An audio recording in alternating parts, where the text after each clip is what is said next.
Brought to you by PlayStation Store. Access to the ultimate in games and entertainment. Kevin Van Ord, this week, Bloodborne is out. The review has like 6,000 comments or something ridiculous right now. Seriously? Oh yeah, they are popping off in those comments, and this is our Ask the Reviewer segment where we talk to you about the Bloodborne review. We've got questions. Eric Tay, you have also beaten Bloodborne. I did last night, yeah. Congratulations. Thank you. You two Bloodborne champions. First off, let's just go right for the sort of the name, Bloodborne. Doesn't say Souls in it, but It's a Souls game. Is this just like Dark Souls 3 with guns? You could make that argument, but I would argue that no, it's actually its own. What argument would you make, Kevin? Well, I mean, first of all, the setting, it's impossible to escape that setting and the change in setting because the Souls games have been set in like medieval dark fantasy land, and now we've got more of it starts off with sort of a Victorian London vibe, you know, a la The Order 1886 or something like that. So it's like a much more like human environment, like more recently inhabited. Yeah, kind it's of still place. inhabited for that matter, and that's another one of the interesting things. There are live residents in this place, and you can talk to them through the windows and things like that. They're Because all they never fearful. can go outside. Right. Well, Not safe. it's the night of the hunt. It's an endless night, and you're responsible for bringing peace and allowing them out of their habitats. They want the church. They're there expecting the church to save the world. All right. So one of the ways that Bloodborne distinguishes itself, is certainly in the setting, but also the story. Story in the Souls series has always been this very sort of. They just kind of paint it on the walls, and like in the item descriptions, it's very non-corporeal. I don't know. It's something you have to like play a lot and sort of build your own idea of. Is there any like plot or character or story to grab onto a little bit more here in Bloodborne? Yes, Eric.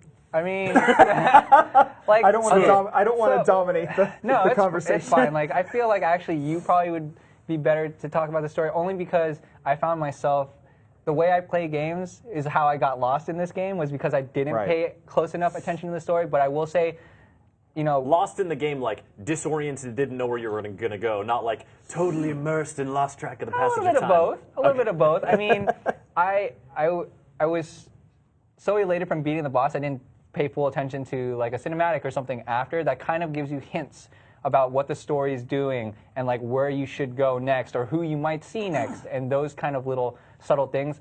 The thing is, I didn't play either Dark Souls, but from what I hear, like the story might not have been like the biggest deal. From like I don't know. This is just hearsay from the people that were watching behind me, but it seems like Bloodborne kind of has a story. You're gonna figure it all out by the end, and there's twists and there's craziness, but I don't want to do spoilers or anything like that. Yeah, I mean, Bloodborne is hardly like most modern games or any RPG really when it comes to storytelling. It's still fairly, it doesn't dump a lot of dialogue on you. It's still not loading you up with cutscenes. There's, you're not talking to a bunch of people and getting missions, that kind of thing. But in comparison with the Souls games, it's veritably rich with story.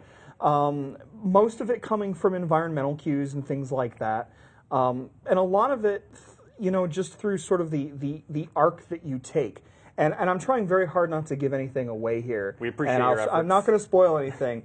But as you go through the world, you start kind of suspecting something, and then it really goes there. Like it's not really subtle in that sense. It has something to say, and it's going to this certain place, and when you first get wind of it, you're like, wait, is this really what this game is doing? And then it's like, oh yeah, this game is not only doing that, but it's really going for it. So, and in the past I just thought of the Souls stories as like a sort of a tapestry that you could pay attention to if you wanted to, but it's sort of more there for atmosphere than anything else. That's sort of how I took it. And so I more or less kind of understood them over time, but I didn't really go for that. This, on the other hand, like, I really want people to hurry up and finish the damn game so I can talk about the story with them. All right. let's talk about difficulty. That is something that is bandied about all the time when you talk about a Souls game, a Bloodborne game. So let's talk about it first. I want to ask you, Eric, because you have not played a Souls game before. So just sort of generally speaking, on the spectrum of video game difficulty, how hard is this game? What kind of like diligence and perseverance do you need to stick with it? I mean, it's always relative to the player, of course, but for your average gamer, it might be a little bit harder than your normal game. First of all, it doesn't really hold your hand, right? So it doesn't tell you, go this way, go that way. You have to figure that out yourself. You are going to die a decent amount just learning the game mechanics, the dodge mechanics, trying to time them properly, and that's okay. You have to be okay with that. Like, you have to come to terms with that. Like, that's like almost like the first step, just knowing that you are going to die, you might lose your blood echoes and whatnot. It's okay. Yeah, failing a bunch, you're not actually failing. That's okay. Keep it exactly. up. And like, if you persevere long enough, you'll realize that the game is going to work out. Like, you're going to find potential shortcuts, like things that you think are frustrating at first will kind of sort themselves out. And the game does evolve and it gets harder, but it's just like teaching you new things and whatnot, and growing upon the experiences that you've gained through playing the game. So, I mean, it is going to frustrate some people more than others, obviously, but I would just say persevere.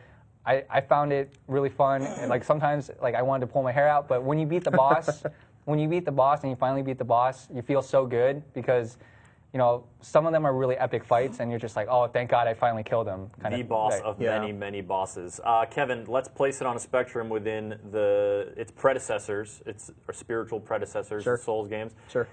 Is Bloodborne the hardest of the bunch yet? No. No. No, I would say that it's definitely not the hardest of the bunch.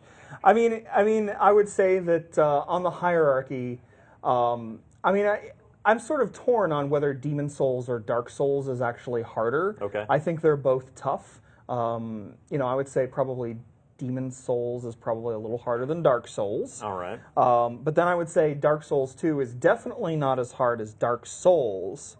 Okay. And Bloodborne So Dark Souls currently at the top. Maybe and with Demon Bloodborne Souls. for me was a little bit harder than Dark Souls 2, A little bit but harder. not as hard as Dark Souls. So I would say the hierarchy You're messing up from so the Yeah. here's how I see the hierarchy. Yeah, let's count it down. From the the hardest to the least hard. Demon Souls, Dark Souls, Bloodborne, Dark Souls 2. All right. So in terms of, sorry, Eric. I have a quick question for Kevin, I guess, because I got engaged in this Twitter conversation with like Arthur Geese and Brad Shoemaker about how they felt that, if you had played a Souls game before, like, 1 or 2, tried your hand at it, if you didn't think you liked it, you probably wouldn't like Bloodborne. Do you feel that way, Kevin? Because I don't personally, but that's kind of how they felt. I think it sort of depends on what you didn't like, right? I mean, on one hand, okay, so let's say that you didn't like the overall structure, like you don't like having to like run to get to the boss because there's not a save point right there, or this game's not changing that really, or that you don't like the overall feel of the combat. Again, this isn't really going to change that for you. It's sort of built on the same structure, built on the same engine, that kind of thing. So a lot of the basics are still there. The fundamentals,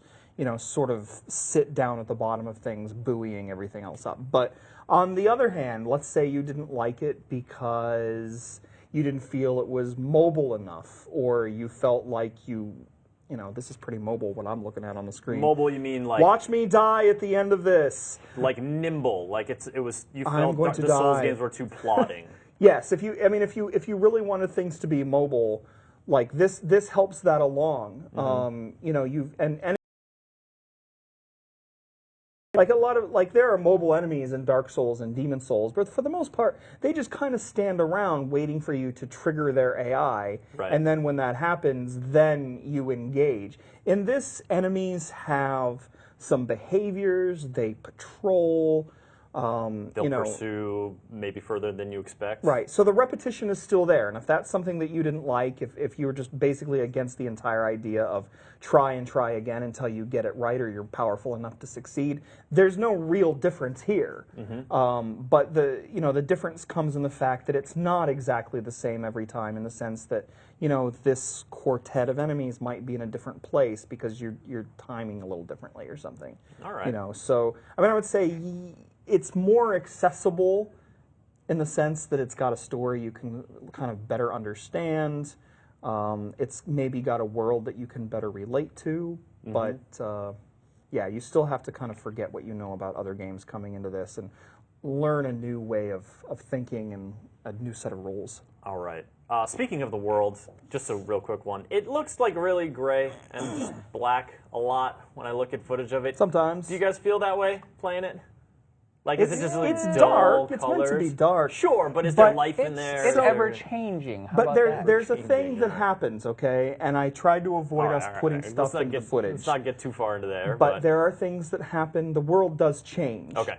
And, you know, then you might see some of the things you're looking for. Does the changing help alleviate one of the main issues that you mentioned in your review and that people have been mentioning in the comments, the loading times No. and the sort of frame rate?